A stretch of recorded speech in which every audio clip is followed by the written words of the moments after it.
Hey guys, welcome back to another video on this channel. We are approximately 1 week away from election day 2024, and in today's video we're going to be making my final prediction for the United States Senate. Now, I did this a week before because I don't think too much is going to really change over the next 7 days with the Senate.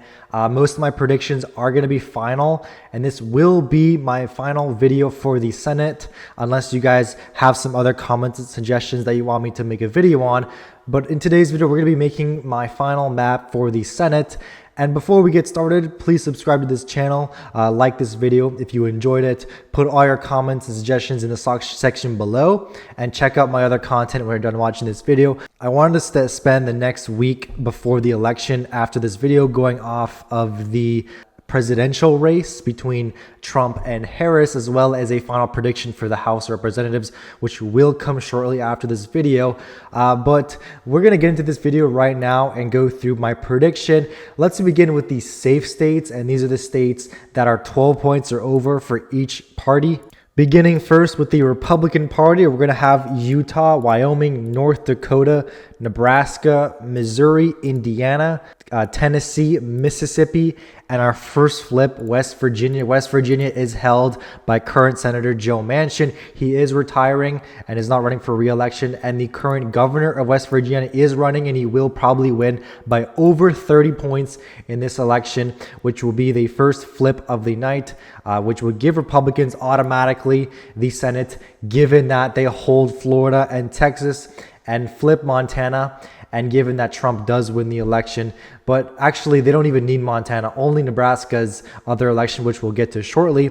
But this is going to be our first flip of the night that is going into the safe Republican column.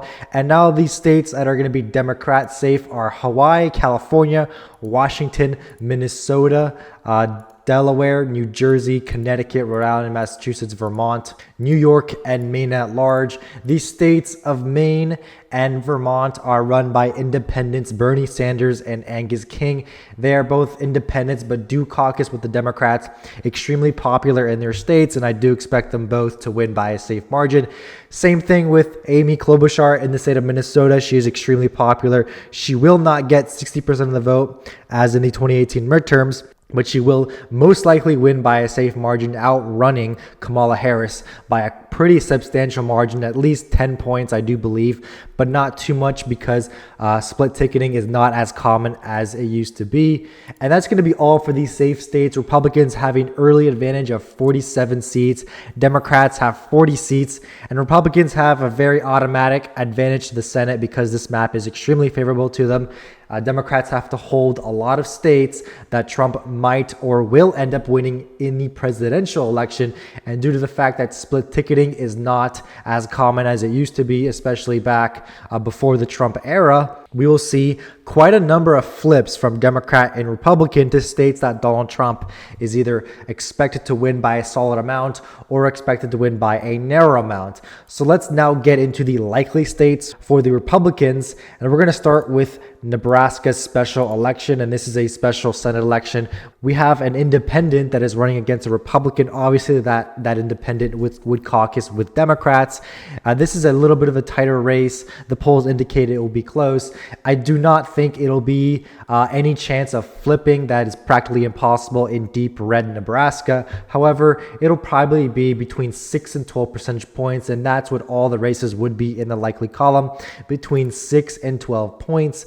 Two other states that are going to be going in the likely column are Texas and Florida. I expect Texas and Florida to be around 6 to 7 points for either candidate. The state of Texas has gotten a lot of heat recently because a lot of people do believe that it is going to be closer. I do not believe that the state of Texas will be that close, especially compared to the 2018 midterms when Ted Cruz won by around 2 to 3 points and Rick Scott won by the skin of his teeth around 10,000 votes. This is an election cycle in which Donald Trump is doing extremely well in both of these states. I expect Trump to even maybe win Florida over 12 points, and by Texas 10 to 12 points. There will not be enough ticket splitting, especially among Republicans and independents that vote for Trump and also vote for the Democrat down ballot. I do expect them to do fairly okay. The polls right now do have Scott at 5 points, and they have Cruz at 4 points, which is just enough for me to move both of them up into the likely column. The last seat for me that is going to be in the likely column is the state of Montana, and this is our second flip of the night. It puts Republicans at 51 seats, and this is a state that John Tester is running for his third term. He won by around 3.5 points in the 2018 midterms, and this time around, I don't see any scenario really where he can win the state, especially a state that Trump's favored to win by up to 20 points, and the polls do agree with us. Right now, Sheehy is favored to win by 6.5 points, and Tester hasn't even led a poll since the beginning of the year. I do think this is a lost cause for Democrats, and they have actually pulled out a lot of support from here and moved it in other states that they can see being a lot closer. And I will put this in the likely column for the Republicans. Moving now to some Democrat seats. The first one would be the state of New Mexico. Now, we don't have too much data on New Mexico.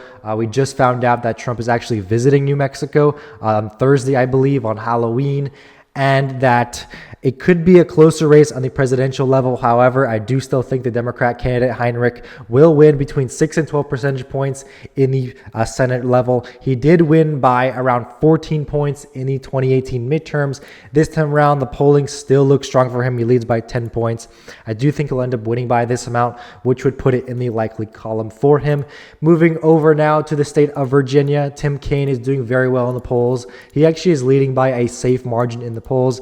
I do not believe he'll win by 12 points. I think it's more likely he'll win by around 6 points from this University of Mary Washington poll.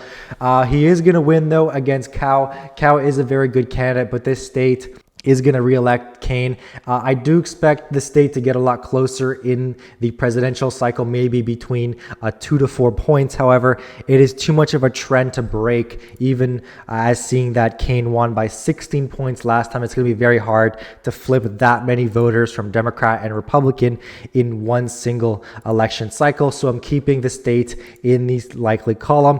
And then Maryland is our surprise of the night. That is going to be closer than most people think. However, it will not flip in the Republican column. Keep in mind, this is a state that last time Ben Cardin won by over 34 points, and that Joe Biden won by over 30 points as well. The reason why the polling is close this time around is because we have Larry Hogan, who was the former governor of the state of Maryland, a Republican.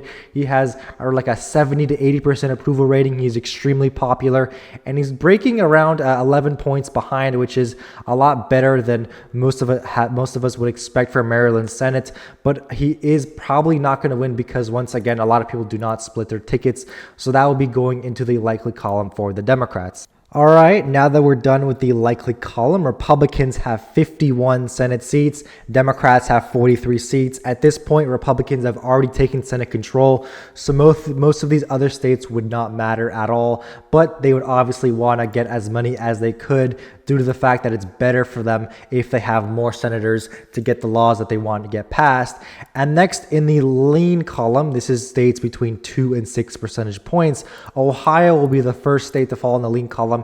It is a state that has an incumbent Democrat Senator, Sherrod Brown. He won last time in 2018 by around 67 points, and this time around, the polls are very tight. He is still up in the polls by only a narrow 1 point. Earlier this year, he had been leading the polls by mid-single digits, even up to 10 points in one poll. But now the first poll has finally come out that has had Moreno up, and his lead has shrunken all the way down to 1 point.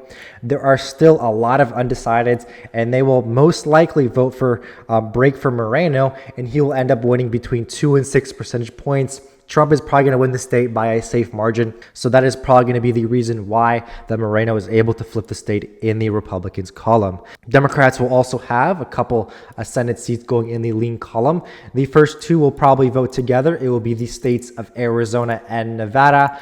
For some big reason that is not so pronounced to me, Kari Lake is doing absolutely horrible in the Senate race in these polls. She is down 6.1% according to Ruben Gallego. I do not believe that she will in any world lose by over 6 points. She will probably lose. However, this election, I do not believe at this point that she will win. And in my final map for her, I am going to put her losing. Same thing in Nevada. I do think Brown and Rosen, the race is obviously getting closer. It's becoming more in that territory that we do expect. Rosen and Brown are closing a little bit, but she still leads by 5%. There's a lot of people who are undecided. However, even if a majority of them broke to Brown, it would still not be enough. And I do think the Democrats will hold both of these seats. And these are seats that they both flipped in the 2018 midterms by 5 points and by 2.5 points.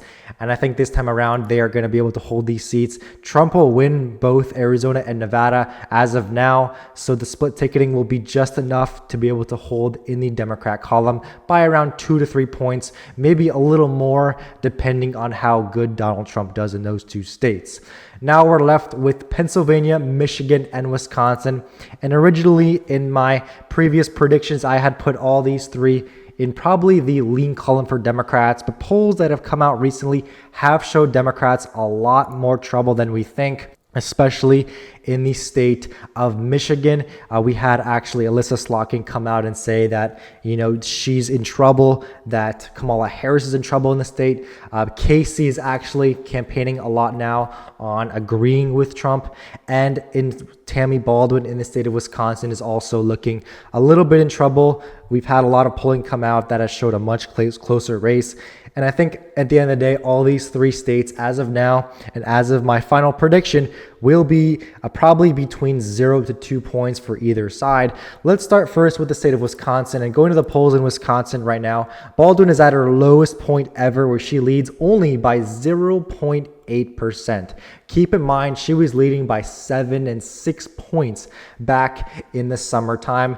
As September came and as October came, this has shrunk now to the lowest point it's ever been. She only leads by 0.8%, and that's going to be bad news for her. In the state of Michigan, Slotkin also leads by one of her narrowest margins ever. She leads by 3 points. It has gone a lot closer over time, and this outlier by Quinnipiac definitely skews the margins a little bit, but we've had quite a few ties, and this race will also be close. And finally, in the state of Pennsylvania, this is a lot closer than we had originally anticipated, where Casey is only leading by 1.6%. Another state that Democrats had led by 6 to 7 points going all the way to September, which has shrunk all the way down to a 1.6 margin in the 2024 Senate race. And so these three states are going to be extremely close. And based off of all the margins and off of all of my final analysis and going into this final prediction, I will make the following judgment. I'm going to start with the state of Pennsylvania. And in Pennsylvania, I do have Casey holding this race by the narrowest margins. Now, the reason why I'm giving this to Bob Casey is because he is a pretty good candidate for his state. He's pretty popular and he's been around quite a long time. I think those couple split ticket voters that are going to vote for Trump in the presidential level might vote for Casey in the Senate level. And he will, in this prediction, end up creaking out a narrow win and overperforming Kamala Harris's margin by a few points. And that will be the Democrats' win in the state of Pennsylvania. Going out of the state of Michigan, this is an open seat. We have Slotkin running, and against we have the Republican who's running, which is Rogers. Once again, I'd covered a very close race over here. At the end of the day, I do think that Slotkin will also win by a very narrow margin between 0 and 2 percentage points. And finally, in the state of Wisconsin, we do have an incumbent in Baldwin going against Hovde, and this state will be probably one of the closest Senate margins in this election. I do expect Donald Trump to win the state of Pennsylvania, and right now I do expect the Republican to flip it by an extremely narrow margin, underperforming Donald Trump by a little bit. And that will be my final map prediction. Republicans Republicans at 53 Senate seats, Democrats at 47. The 3 Rust Belt states could be down to the wire, and could, if I do get any of them wrong, it would probably be 1 or 2 of these Senate seats. But my final prediction stands at Republicans at 53 Senate seats, Democrats at 47. I wouldn't be surprised if it would be 52 to 48 or 54 to 46, but I wanted to go in the middle of that and give Republicans 53 to Democrats 46. But thank you guys so much for watching. Please like this video if you enjoyed it. Put all your comments and suggestions in the section below. Check out my other content, and I'll check you guys out in the next one.